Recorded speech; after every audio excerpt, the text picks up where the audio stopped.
Miranda? Well, I was going to say something to the effect of a citizen-led plan as well. It's important that the people of the community give their input for a couple of reasons, because it is their community, but also it's healing for those people who are recovering from these disasters themselves. So we did a similar thing anyway. We had smaller neighborhood communities that got together and drew up things that they wanted to see. And we tried to implement that into some of the recovery that we've been doing. But it's also important to tell the people that what they remember as their neighborhood is going to be different. Their normal is going to change. And I think I say that probably on a weekly basis now, because I get a lot of calls, people saying, I just want my neighborhood back. And I live with these people, and I say the same thing, I want it back too. But we have to realize that we're not going to have the same neighborhood we had prior to the disaster, prior to our flood. It's going to be different. Our normal is now different. Just like any other type of grieving process, when you come out of it, it's different. So helping the people understand that things aren't going to be exactly the same is kind of an important thing, because in their mindset, like he was saying, losing things, you feel like you're losing your neighborhood, you feel like you're losing your neighbors because some don't come back, you feel like you're losing the parks that you had nearby you. Helping them to understand that you want their input to build it back to the way that it's going to be, that will be the new normal, is really important to let those people know. You have a question? Well, yes. It's not that I find the pillar particularly comfortable. Okay. And please state your name, please. My name is Brent Curtis. I'm with the Nebraska Emergency Management Agency. My question is, for anyone who would like to answer it, pre-disaster until today, what has been your population growth or decline, and what factor or factors do you feel most greatly contributed to that growth or decline, or zero change? I guess I'll start. Sam, City of Joplin. Our population numbers today are actually above what they were pre-tornado. I think that stems from some of the comments that were made earlier.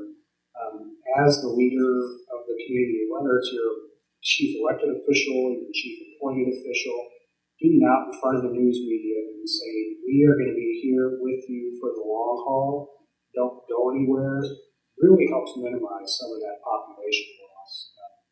One of the things I'm sure everybody up here would nod their head on is you don't want to compare yourself to another disaster, but you can learn a lot from those other disasters and what happened. So looking at those communities, in our case, we looked at Hurricane Katrina, post 2005, and just the widespread devastation that happened down in the world. We saw such a loss of your human capital as well as your physical infrastructure.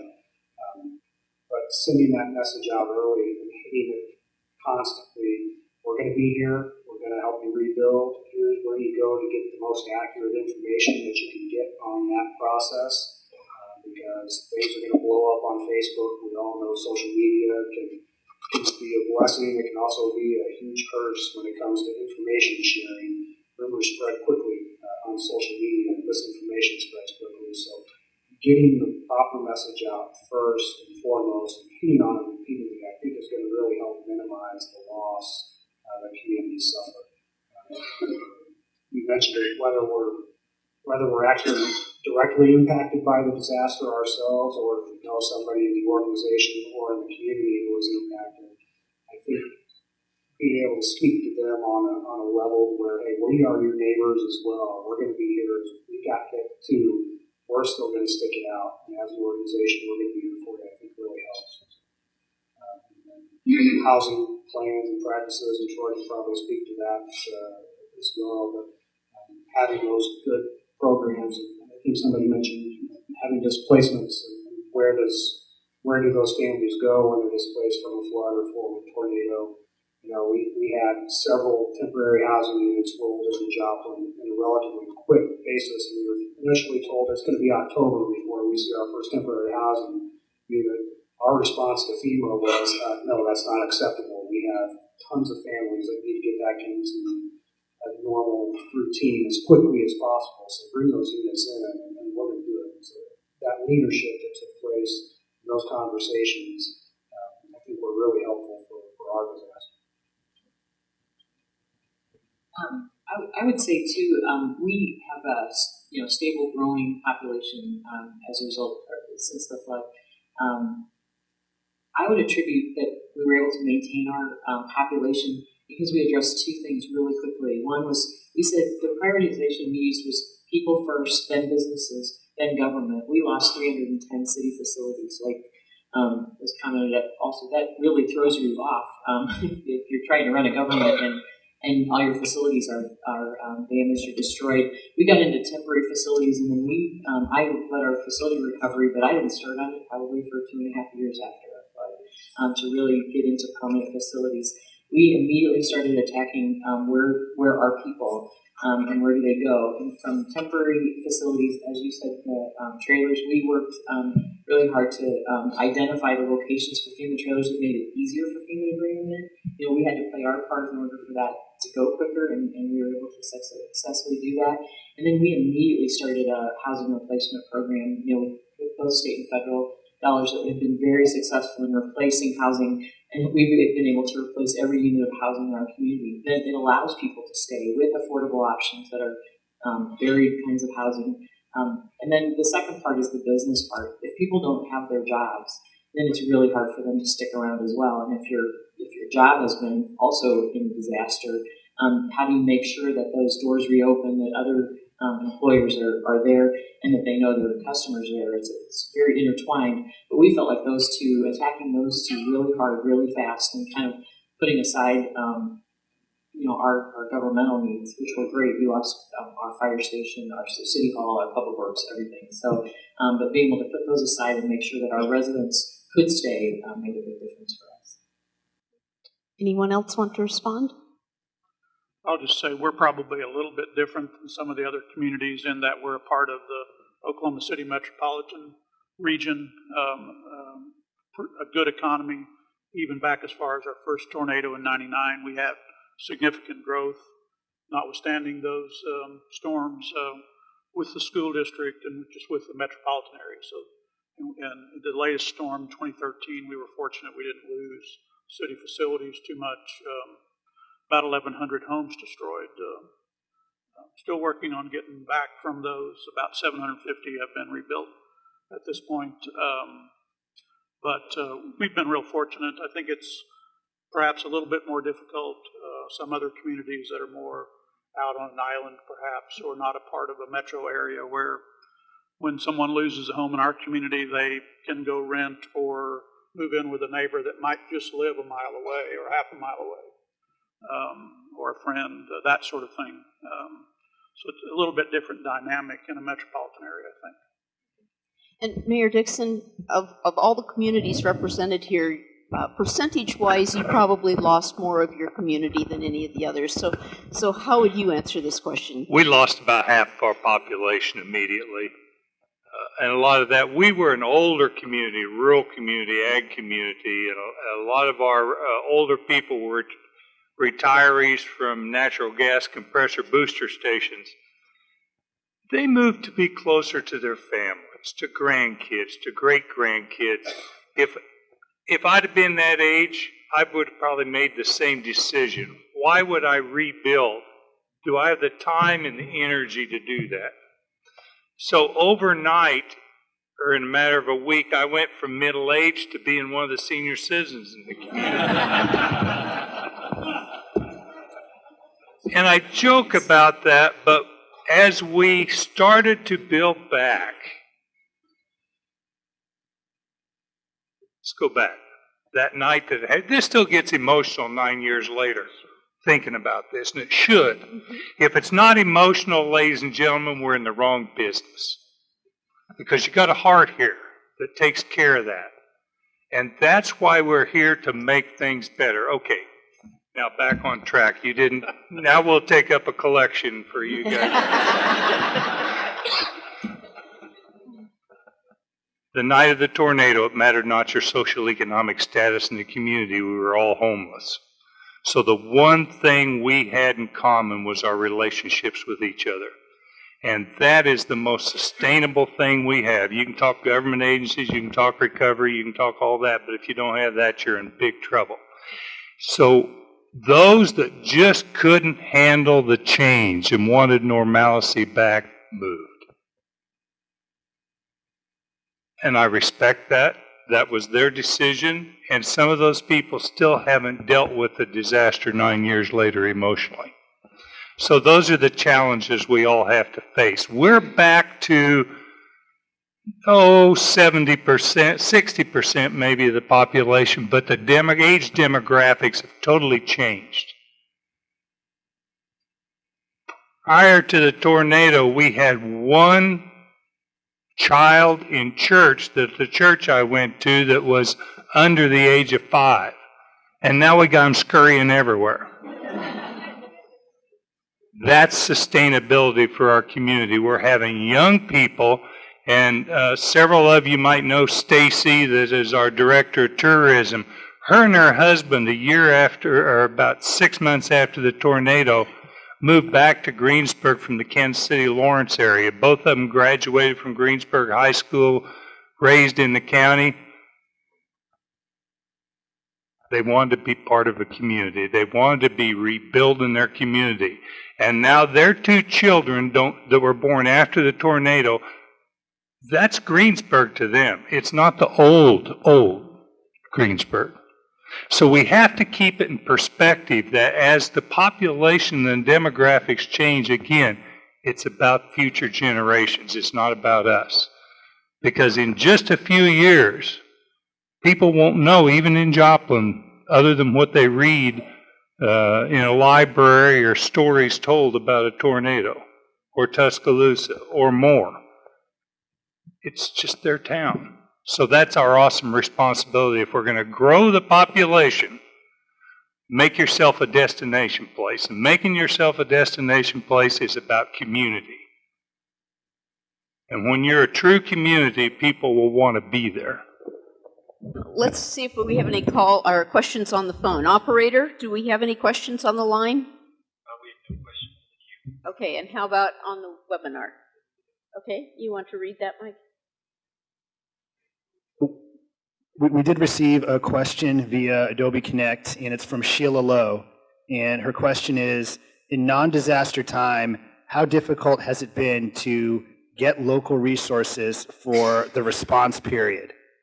And examples that are provided, she's inquiring about are housing, food, basic needs. So in non-disaster time, how difficult has it been to get access to local resources for the response period?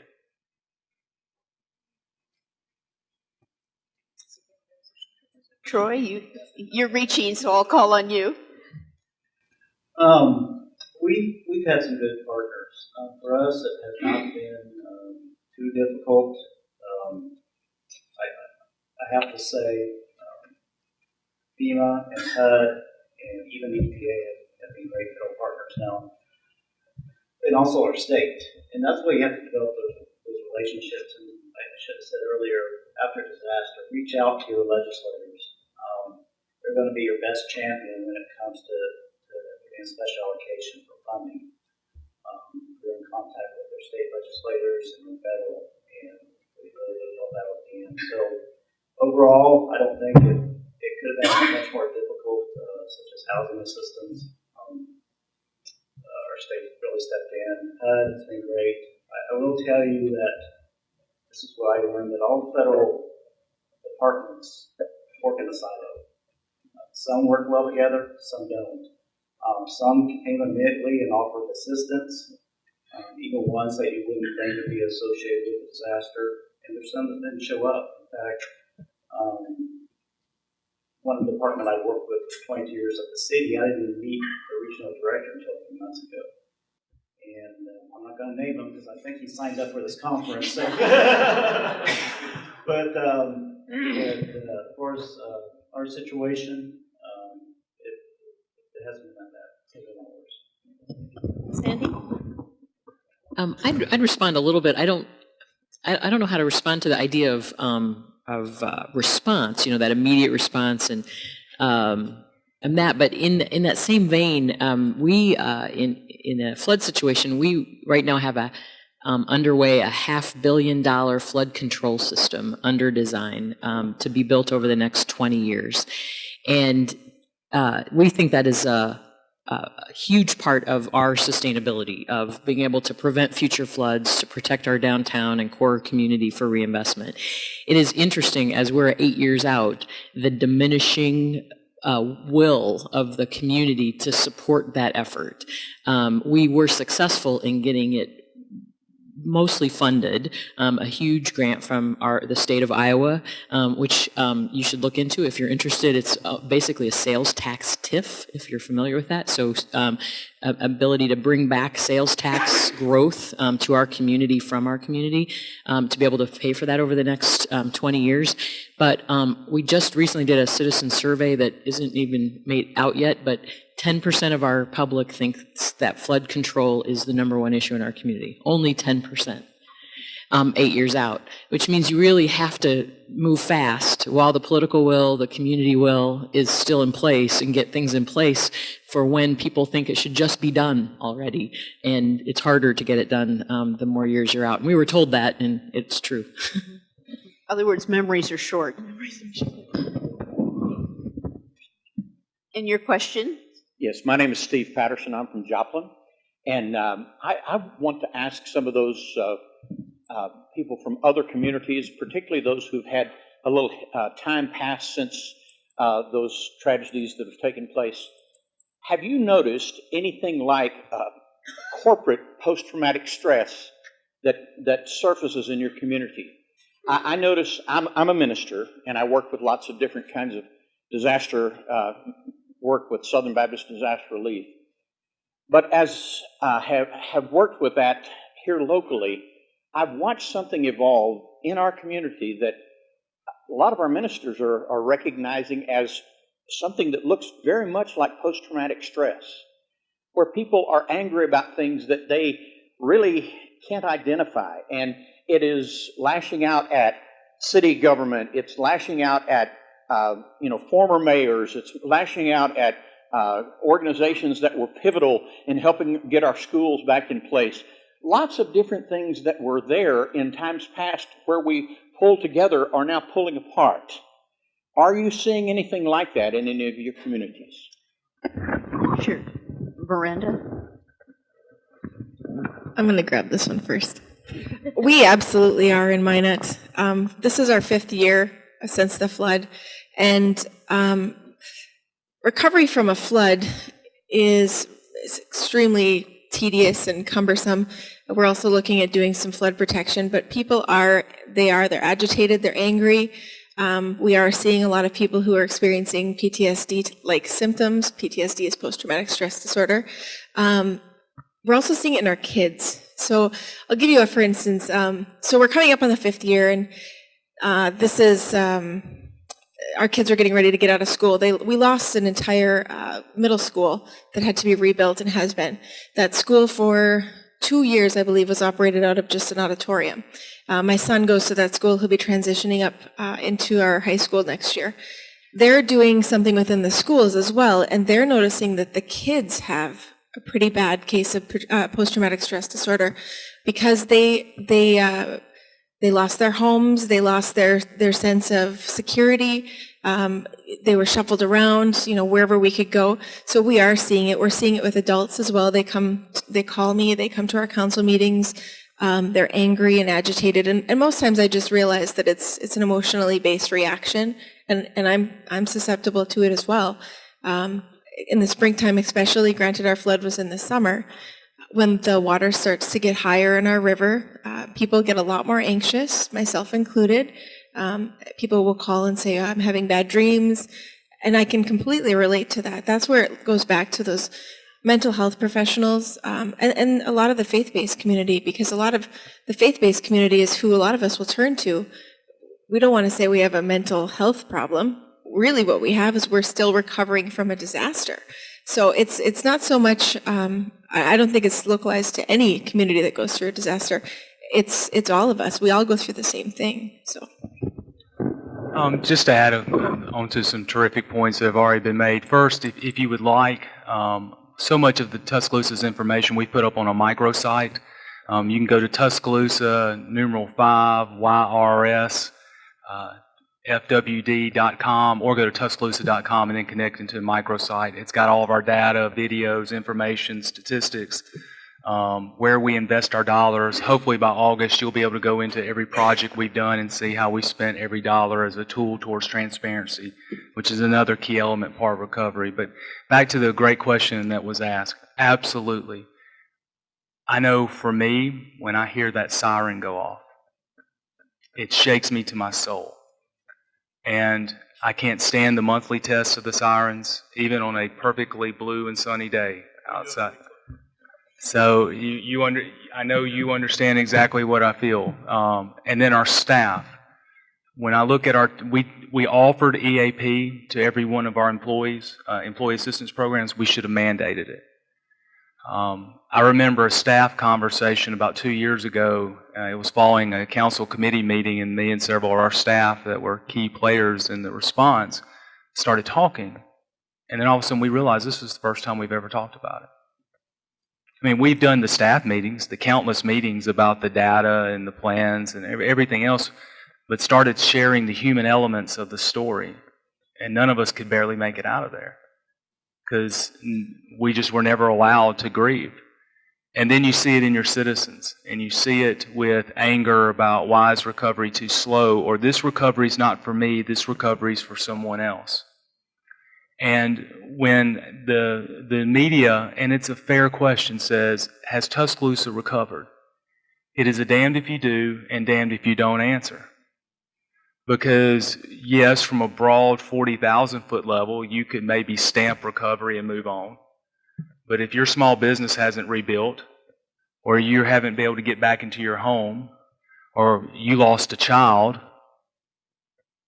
you'll never recover. And that's the science of recovery that I think we're all struggling to understand. And there's more than likely going to be more disasters like Joplin and Tuscaloosa and Minot and Cedar Rapids, and the list goes on and on and on.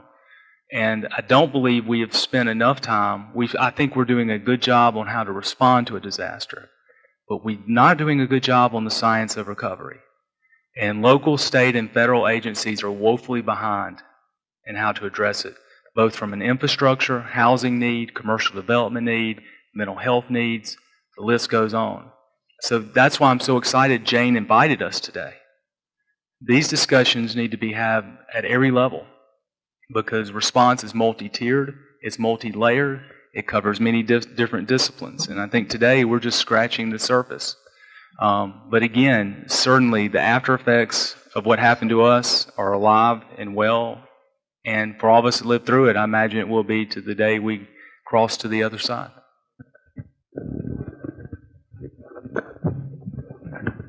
Great question, and I think that's the crux of a lot of what we're dealing with, at least in Greensburg 9 years later, is we worked so hard. We were focused on planning meetings. We were doing this. We were rebuilding our homes, yada, yada, yada, but we weren't dealing with this or this. And now 9 years later, I was just visiting with our county health nurse the other day, and it's more than the mental health of it. It's the physical health of our community. There's been a toll on people. They've aged. They've passed away post-disaster. Yes, it's there. How do we deal with that? We hug together, we cry together, we laugh together, and we be a community. And when you see somebody that day that has a tornado look in their eye, show some compassion. Even when they're angry at you. For whatever reason. Show a little compassion and it goes a long way. So it's there. And yeah. All right, next question. Hi, my name is Matt Dighton. I was the volunteer coordinator from Greensburg. My statement's to Bob. Bob, I was out of town. Congratulations on the election. It happens real well when nobody else wants a job and nobody files. No, Bob has been a big asset to all of us in Greensburg. I want to talk about self-help housing real quick. Just a question to the other communities, but I want to go back to the mental health thing. In Greensburg, associated with our tornado, we have had 3 suicides. and our population was about 1,500. We're about half of that. So if you do the math on 3 suicides to maybe figure 1,000 population, or do you go back pre-tornado? So it's all around you. So you got to take care of your neighbor. And just like Bob said, that tornado look in the eye, it's very common still today, as it is anywhere. Self-help housing. We were lucky enough that Greensburg needed to convert renters into first-time home buyers, homeowners. So we put together a self-help housing program and built. We had budget for 50. We ended up building, I think, 32 of those homes. And we would build 10 at a time. And the residents couldn't move in until everybody else was done, and those they built them in series of 10, 10, and 10.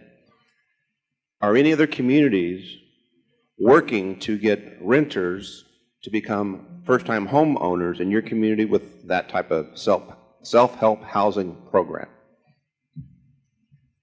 Miranda? We had an interesting thing happen. We still have a lot of blighted homes throughout our community, but we were able to. There was a group that came in and created a community land trust, and I don't know if anybody's familiar with what that is, but they were able to purchase lots and sometimes abandoned homes where they could raise the home and build a new property on that land. The community land trust would retain ownership of the home and then sell the home to the person, which met a need for low income or lower income housing that we had lost. I think a good majority of our valley is middle income. Middle income is a good word for it. There was a lot of renters.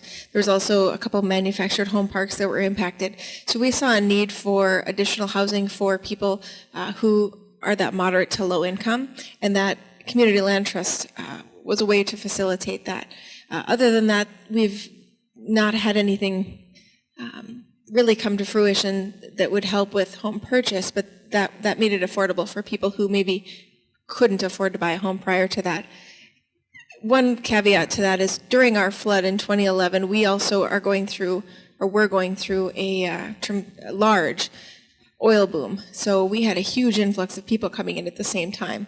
So to have 4,000 to 5,000 homes go off the market when you've got 10,000 people moving into town at the same time was really a problem for us. So the land trust did open up the opportunities to get homes back into the valley, to get the valley somewhat rehabilitated and leave it available to affordable housing. Great. Troy? We have implemented some of our self-help projects with our nonprofits. We had a close relationship with Habitat for Humanity prior to the disaster. In fact, funded it with our Entitlement City program.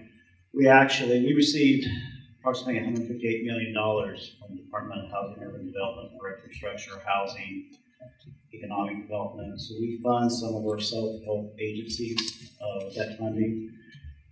One of the challenges we did have in some of our neighborhoods, they were lower income. They got hit hard. Some of the homes were worth $50,000, $60,000, $70,000.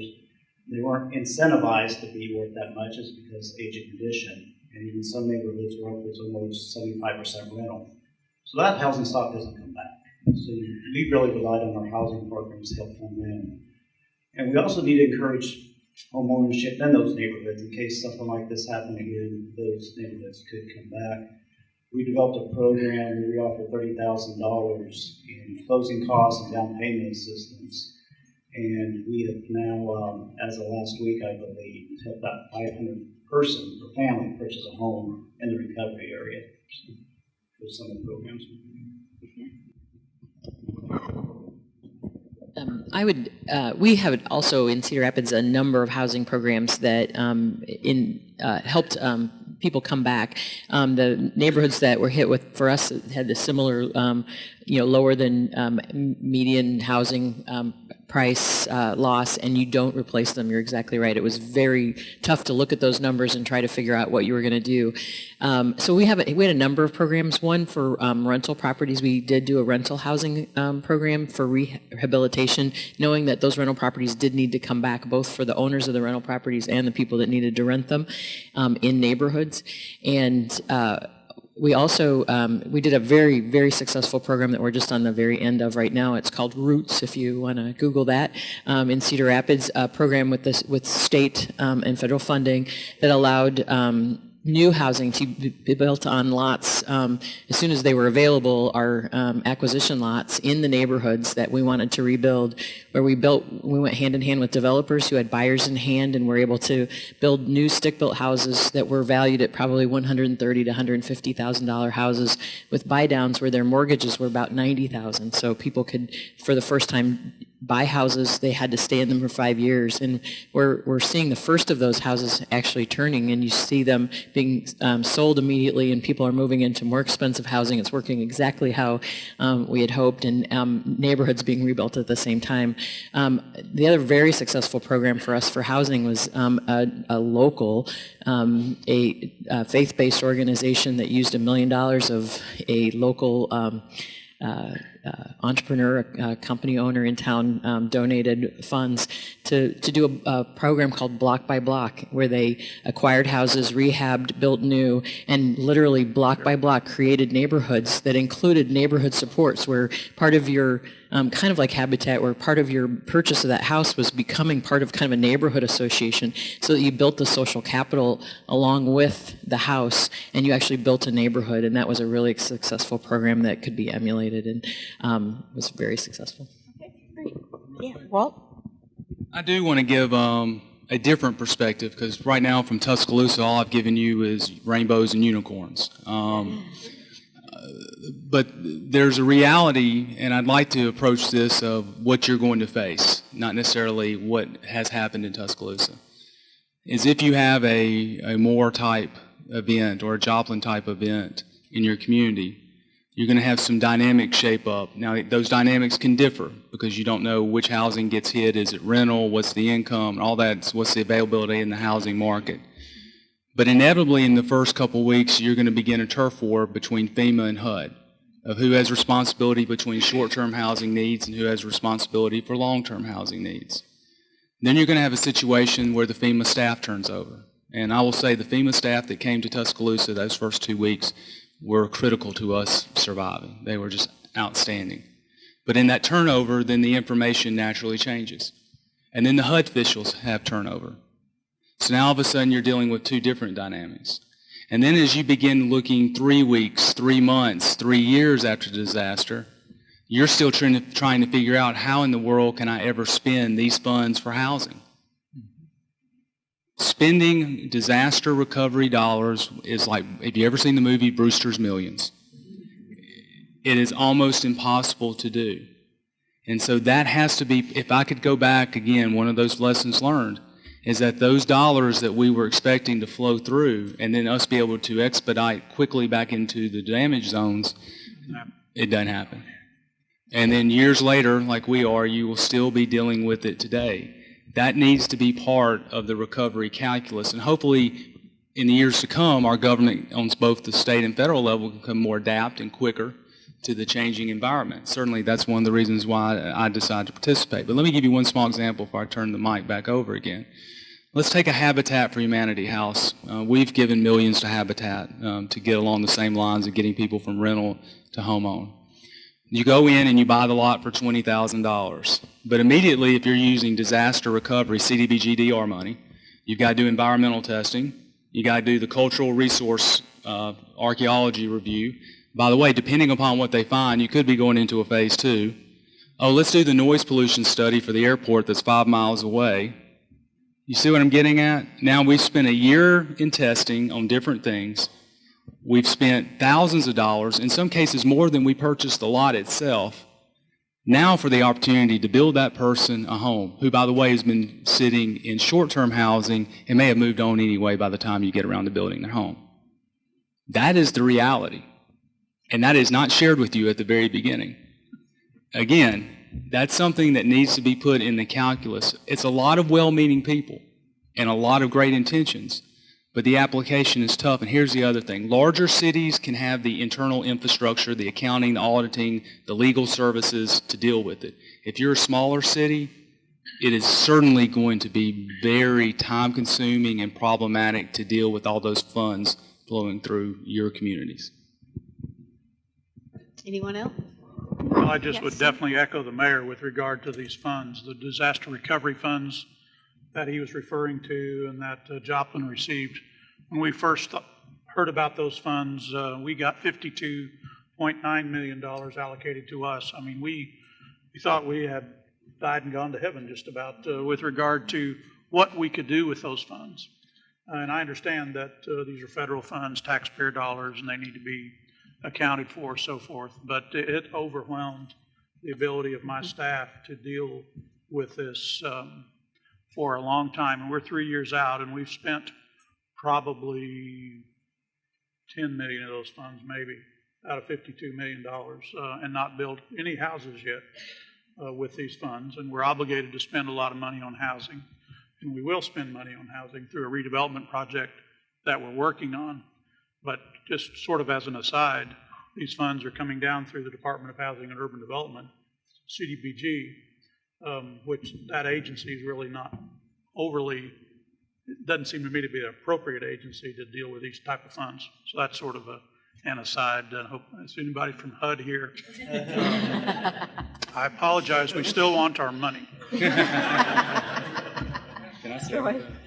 And I agree. In fact, we've had to hire a consulting firm to help us manage the funds. And you do have to manage expectations. You know, Sandra from HUD, she's our representative, she raised her hand. She realized, she used to be on the other side of it. So she realizes the difficulty in spending those funds. It comes with a lot of strings attached, but they don't tell you that when they announce some of the money that's coming your way.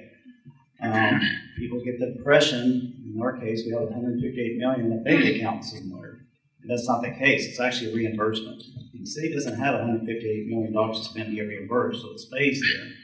There's just a lot of strings attached and so many ways to get yourself in trouble, the process that you have to go through to spend those funds. So, I mean, we had to hire a consulting firm with that expertise just to be able to spend those funds. Okay. And let's take a question from the webinar.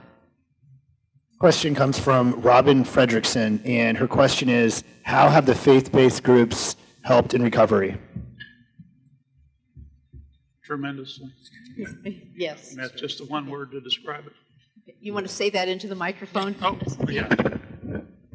I said tremendously. All of the local churches, the United Methodists, Southern Baptists, all of the major organizations, nonprofits, as well as just all of the local churches are very significant, very important in any recovery process, particularly the immediate recovery, housing people, providing food, just things like that are amazing. The nonprofits, Red Cross, and all those, of course, are very significantly important in any recovery. Sam? I would agree. I mean, we had just our volunteer effort in Joplin alone was run through a lot of our faith-based organizations. I see Dan King and Steve Patterson, who you heard from earlier. I mean, there's some other people spread throughout the room. You know, I mentioned Katrina earlier, just the massive amount of flooding that wiped out that infrastructure. So many churches were impacted down there as well, but they didn't necessarily have that resource available like we had in Joplin. We stood up, our churches stood up immediately and opened their doors to house volunteers.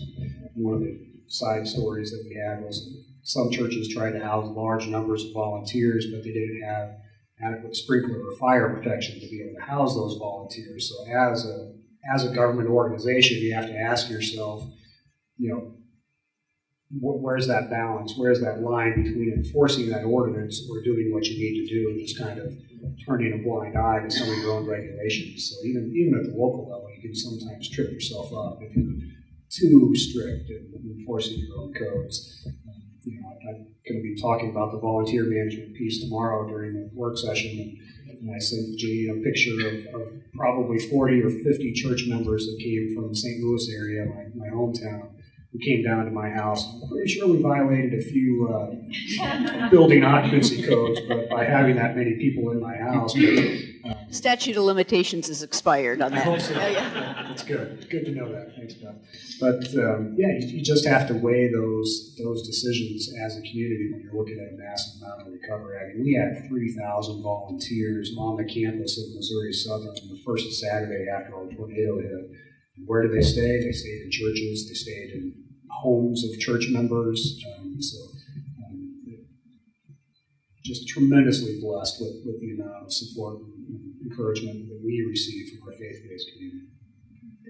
I'm Joan Keenan with the Office of Disaster Services from the Department of Mental Health in Jefferson City.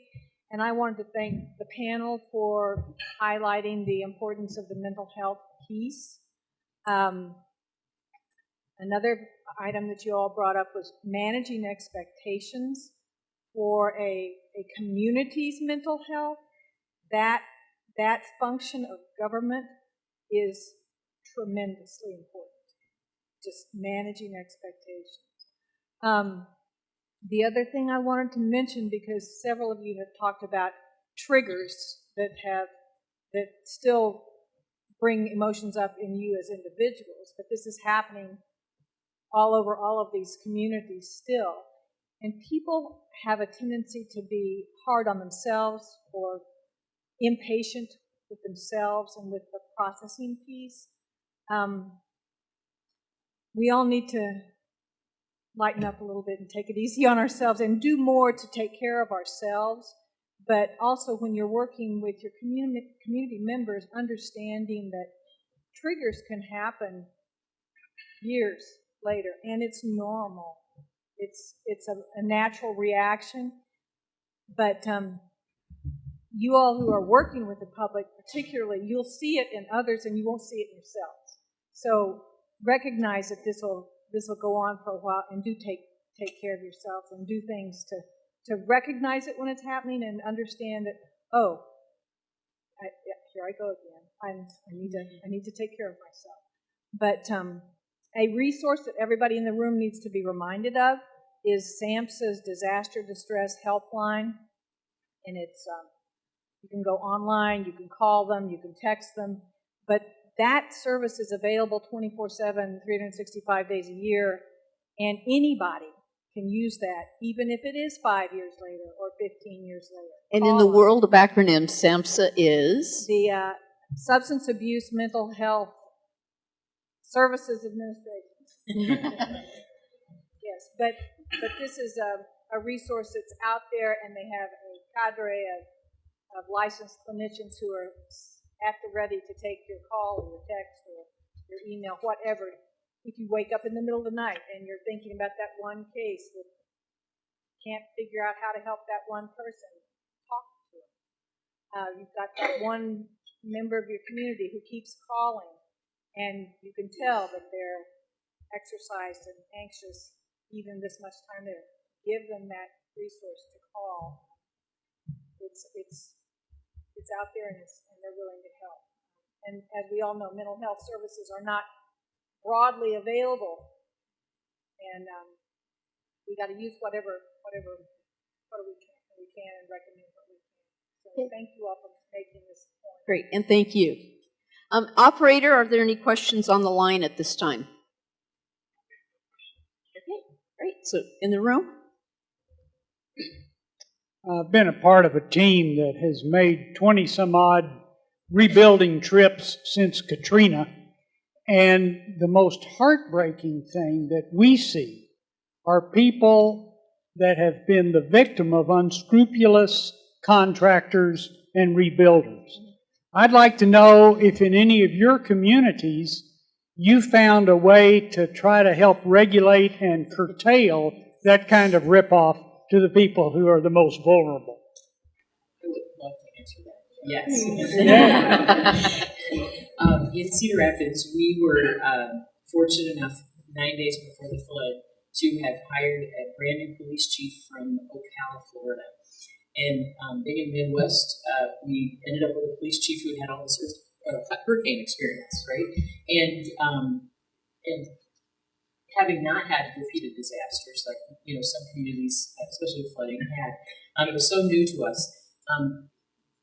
This new police chief was a godsend to us in being able to have disaster recovery experience beyond what other people in our city administration had.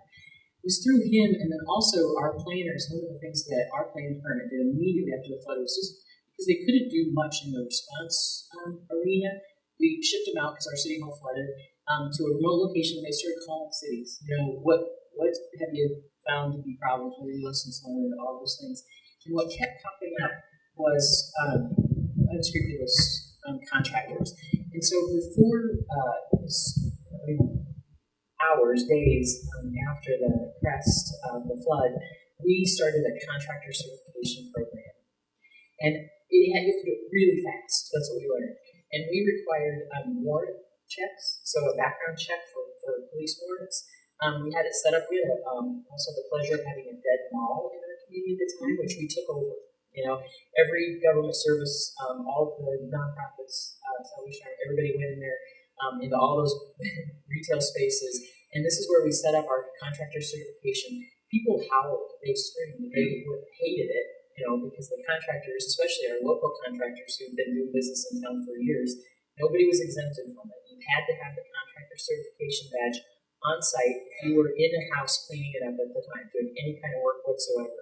And if you weren't, you were kicked off the property. And you have to take a lot of flack. But we had people arrested in line. You know, I mean, maybe they didn't know they had warrants. One of our young planners got in an altercation, you know, with a contractor who was trying to get certified. Tough guy, managed it. But we credit that with a huge success in our rebuilding process. So many people, not even rebuilding, was mucking and gutting. You know, it was just cleaning up, and we became just absolutely fervent about making sure that every single person that you saw on a job site anywhere had to have that contractor certification badge on them at all times, and we really think it made a big difference. And then that police chief who had a little southern drawl in Iowa, which was really nice. You know, in this calming time, I'll tell you, sounds a little, you know, like he said. He stood up there and said, you know, we are not going to stand for this in our community. We are not going to let people take advantage of our residents. And it became a rally cry in those early days that we did the curfew. And we really tried to keep our residents safe in a number of ways. And that was the number one, is they were getting taken by thousands of dollars in those first hours and days, all helped you clean it out, and then you never saw them again. And we thought it was a huge success. This is something, too, that's near and dear in my heart. When we do training for mayors, we talk, one of the 7 points that I emphasize is all departments are required in a response to a disaster. And this is also where the FEMA training came in well for us, because this is one of the items that when we went through Emmitsburg, we went, oh, we need to make sure we have. So in the minutes following the tornado, our IC command stood up a project team to deal with this very issue of contractors, not only for rebuilding, but debris removal. I mean, these guys call the Weather Channel the employment channel, and they come and invest into your city. So one of the things that we did, or some of the tactics that we took were this. Number one is that we implemented a curfew, not the first night, but immediately the next day. At every checkpoint, we made sure that any contractors had a specialized tag. You could not get into the 12.5% of the city destroyed without this tag. We also created mobile centers that allowed us to issue revenue license, building permits throughout the recovery zone. We certainly put that out through social media to make it easier for those to get permits. One of the initial policy questions the city council had to deal with is how much do you charge for a business license for a contractor from Pensacola, Florida? Because you have nothing, no prior year data to base it off of. So again, one of those policy questions that you have to answer pretty quickly during the course of the process.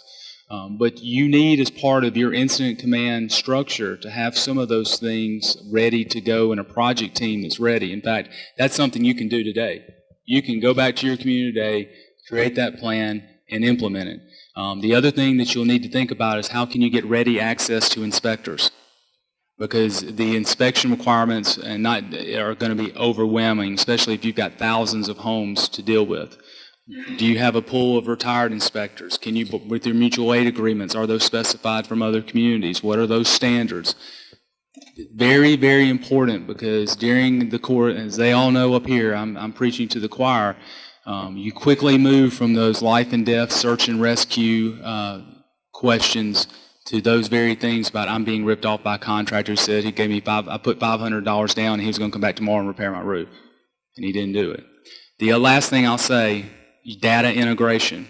Your revenue department, your planning department, your IT department, all of that information needs to be data integrated into a GIS model that you can go in, pull up that site, and have all the information about it. Again, that's something that you can do today to make sure all those different programs and data links are integrated. So during a course of disaster, that information is readily available and then can be made mobile out into the field. Yeah, go ahead. I would just add, even after you put all those processes in place, if you still get those contractors that slip through the cracks and don't bother to check into the system, your state attorney general's office is going to be your best friend on that, because they've got the long arm of the law, and they've got time to be able to prosecute those cases that come through your way. I know our state attorney general's office has been fantastic to work with on that front. After our disaster, the state, I think, sent down at least one representative from most of the major state departments. They actually were housed in Joplin. So anytime we got a call from a resident or somebody said, hey, I've been screwed over by a contractor, go down to 7th in Illinois, the state attorney general's office representative is right there. He'll take down all of your information. You can get moving pretty quickly on there. So getting back to that relationships point, build that relationship with your state attorney general's office, and they'll be helpful.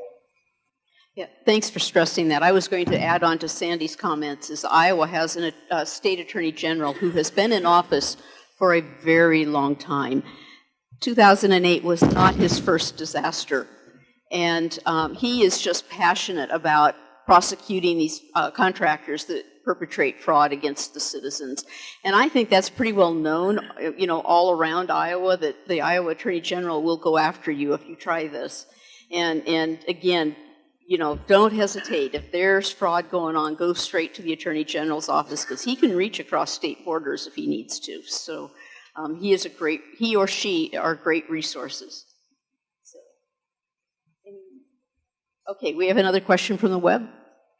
This question comes from Kathleen Donahue from North Dakota, and it's directed to Ms. Schuler and related to the fraud topic that is being discussed. And she states, several state agencies established in North Dakota the One-Stop Contractor Licensing Center to address contractor fraud issues.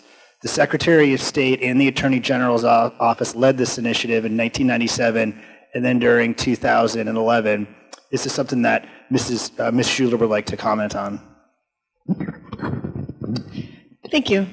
We did. We set up a one-stop shop. In North Dakota, we're fortunate that our Secretary of State requires contractors to be licensed, and I'm also an insurance agent, so in order for them to get a license, they also have to have an insurance policy to submit to get that license. I also was a victim of contractor fraud, which is kind of ironic, knowing that I should have known better, but it's amazing how it can happen to anyone. It is challenging in North Dakota. We have some limits where if you spend over so much with a contractor and they are not licensed, that they can be prosecuted. But I guess I wasn't aware that we could contact our state's attorney to get information, or our Attorney General's office to get information to prosecute. I know that we've had people contact usually our Secretary of State's office, and they give us information. In my specific instance, also in North Dakota, we don't sell workforce safety. It's done through the state of North Dakota. And if you are a licensed contractor, you need to have workforce safety to have employees. The contractor that I had hired did not have workforce safety for any of his employees. So that was one way they were able to contact him. So that would be my my comment on it, is we did have it, but people still slip through the cracks. So we have time for one more question from the room. I'm Bill Robinson. I'm the Hazard Mitigation Plan Program Coordinator for the City of Tulsa. And we've just started working on a post-disaster recovery plan so that when the next disaster strikes, that we can build back better. Steve could probably talk to this some, because they did kind of after the disaster, they enforced codes to where they'll build back with higher wind standards on their residential construction.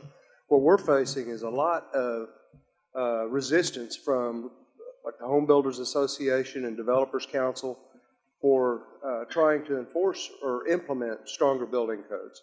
And I'm wondering what experience the other panelists have had with working on a post-disaster recovery plan to build back better, and what suggestions you might offer to those that are considering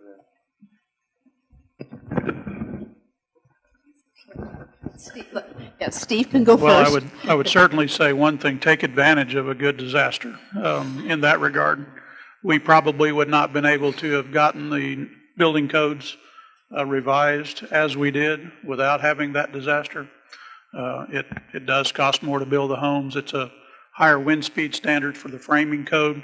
And so I'm told at least the first city in the nation to adopt a code specifically designed for tornadoes in terms of the framing structure of a home. In terms of that, if you're doing it pre-disaster, you're going to have a difficult time, frankly, with the building community, the contractors, and in our metropolitan area particularly, we're the only city that has this in our code, so it's another $1 or $2 a square foot to build a house in our community versus the city of Oklahoma City or the city of Norman. We obviously think that's worth it, and we did it, and our city council approved it unanimously just about a year after our tornado. But it's a difficult thing to do, public education and that sort of thing, but it comes down to dollars, as most things do, and there will be resistance. But take advantage of it if you can do it. It's probably something that's going to have to be federally led, or at least state led on states to require these code improvements. We've had that same debate ourselves among the city, and it's true. You do get some pushback from the builders if it adds too much cost to the home. What we did is try to find a balance. We changed our code to install hurricane clips, also reinforce the footings and tie the wall system to the roof system. Because typically in a tornado, the roof comes up from the upforce and everything else falls in. So nothing can, I mean, you can build a home to survive an EF5 tornado, but that wouldn't be affordable to anyone. Or a drought. Right. But there are some simple things you can do to reinforce your building code. The best advice I can give you in creating a post-recovery plan is to engage your citizens. Following the tornado, we waited till day 8. We intentionally waited to get through the 7 days after the tornado. And then we announced the Tuscaloosa Forward Steering Committee, which ultimately formed the Tuscaloosa Forward Plan. By the way, the operational team was formed the night of the tornado. So RIC activated the rebuilding plan the night of the tornado, although we did not go public with that until day 8. So you should always begin thinking about moving forward. Ultimately, the Tuscaloosa Forward Plan had 36 town hall meetings within 2 months. We had tens of thousands of people come to those meetings. We had tens of thousands go to a virtual town hall website that we created. And from all that, by September, we created an infrastructure zoning comprehensive rebuilding plan that had many elements of it that were controversial. We are a southern city. We are conservative too. And when you talk about expanding zoning regulations, building materials, and things of that nature, improving housing standards to withstand certain wind loads, it can be controversial. But a funny thing happened along the way. The people demanded change. And when people demand change, their elected leaders generally mirror the will of their constituents. And so that was able to make that happen. A couple other small things. I know we're up against the clock. Number one, never let a consultant put an architectural rendering out there until you approved it. Yes. Manage expectations. Manage expectations. Architectural renderings will be used and held against you for the remainder of your public career.